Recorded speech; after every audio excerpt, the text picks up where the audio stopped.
I've got a pretty bad misfire on my 1999 Ford Ranger 4-cylinder, and I've diagnosed that the problem is the number 4 injector, which is way over here.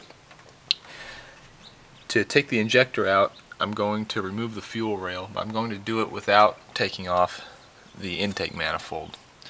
All that holds the fuel rail to the engine are 2 bolts. One is right here and one is on the other side, right down here. I don't know if you can see that. And there's the other one. To take the bolts off, I'm using a 10mm socket with a long extension. The first one's easy to get to. It's right up here in front. In order to remove the rear bolt, which is back here behind the intake manifold, I need to use my socket and extension. I'm going to run it behind the EGR valve through to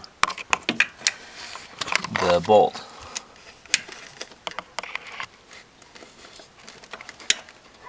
And it's just the right angle to get to that bolt.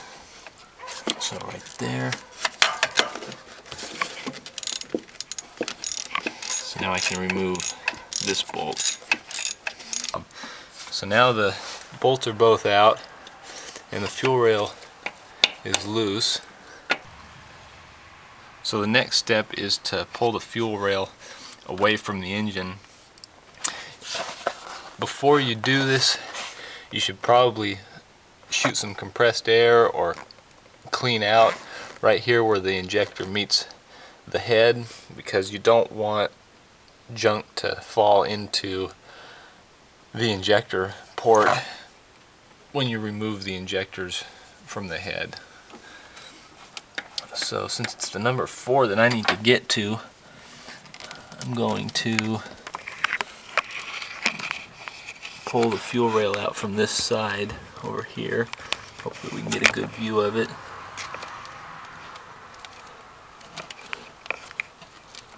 So I'm just wiggling it back and forth and giving it some pressure out.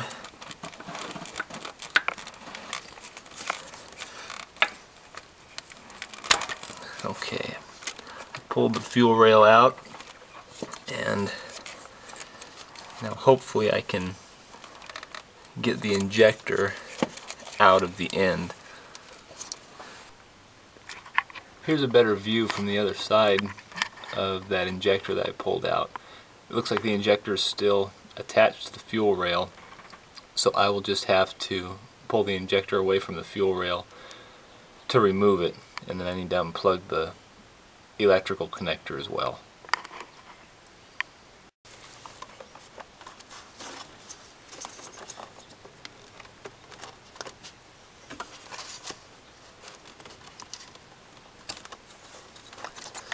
I just removed the electrical connector. To pull the injector out of the fuel rail, I've used some tie wire right here to hold the fuel rail up so that I can push the injector out without having to fight with the fuel rail. Here's a view from the other side.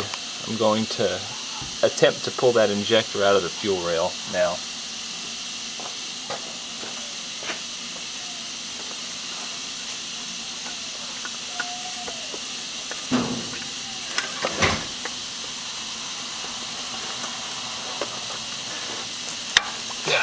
Ooh, gas on the hands. Perfect. So that's how you remove the number 4 injector. The number 1 injector would also be pretty easy to take out. The number 2 you might be able to do with this procedure, but I don't know about the number 3. It's really buried back behind here. This is the offending injector. Now I just need to cruise into town and get a replacement, and I should be back on the road.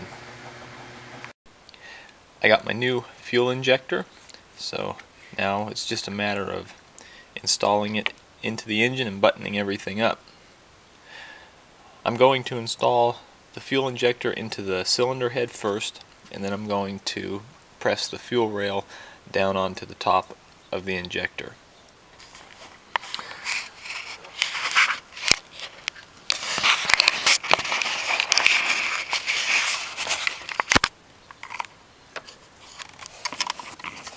The spot for the fuel injector is this hole right down here, so I need to come in around the back here and press the injector into the hole. In order to ease installation, I've used some of this light oil lubricant and sprayed some into the hole where the fuel injector goes. I'm also going to spray some of it onto the O-ring so that hopefully the installation will be pretty easy.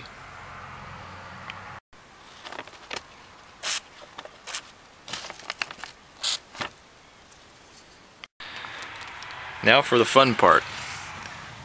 I'm going to reach around the intake and hopefully line this injector up with where it goes.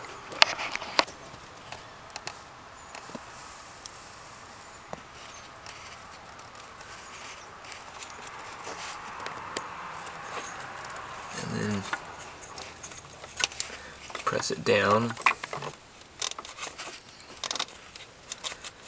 There, I could feel it seat. So the injector is now installed into the cylinder head. Or actually, they're actually not pressed into the cylinder head. They're pressed into the intake manifold, but it's pressed into the lower portion of where it needs to be.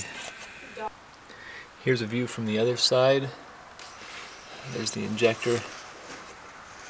That just pressed in, so now I need to bring this fuel rail up and press it over the top of the injector.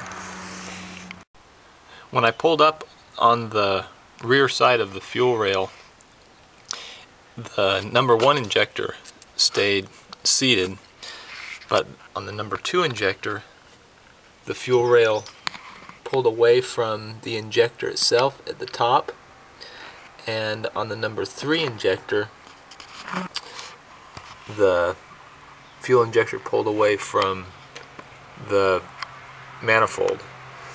So I'm going to spray a little bit of the lubricant in both of those areas so that I can press the fuel rail back on where it belongs.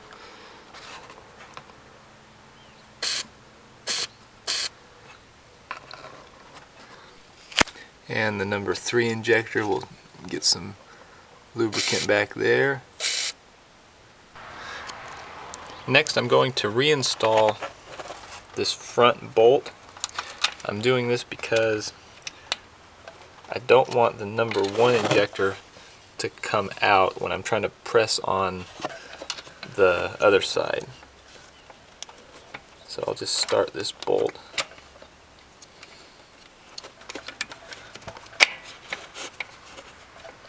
I don't think it needs to be tight, but it'll just keep the number 1 injector securely in place while I'm pressing on the other side of the fuel rail.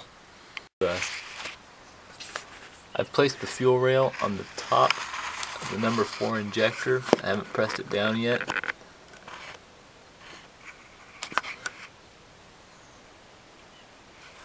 And I've also made sure that the number 2 and number 3 injectors are lined up properly.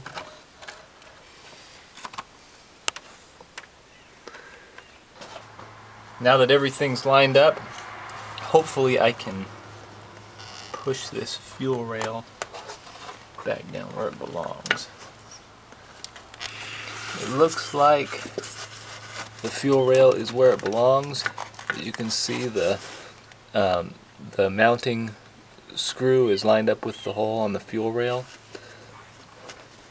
So I can start this bolt.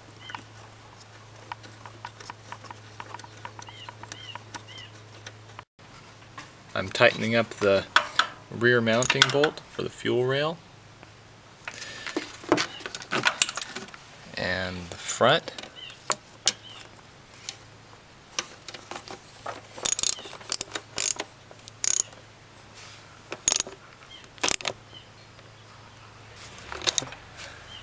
The last step is to reattach my vacuum lines.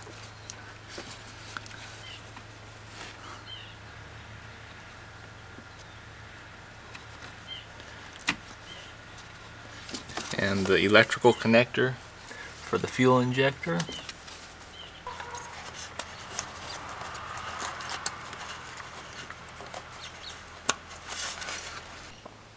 Now for the moment of truth. I'll turn the key on and let the fuel pump start up, and hopefully there won't be any leaks.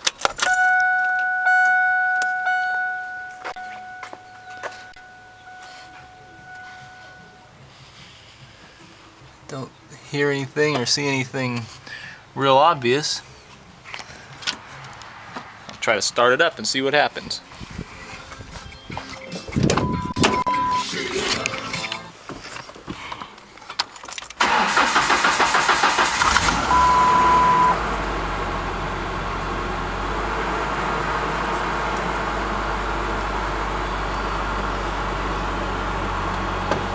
Well, we're running.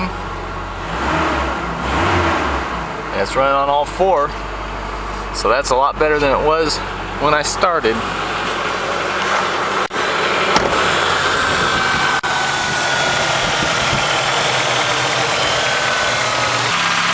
No drips.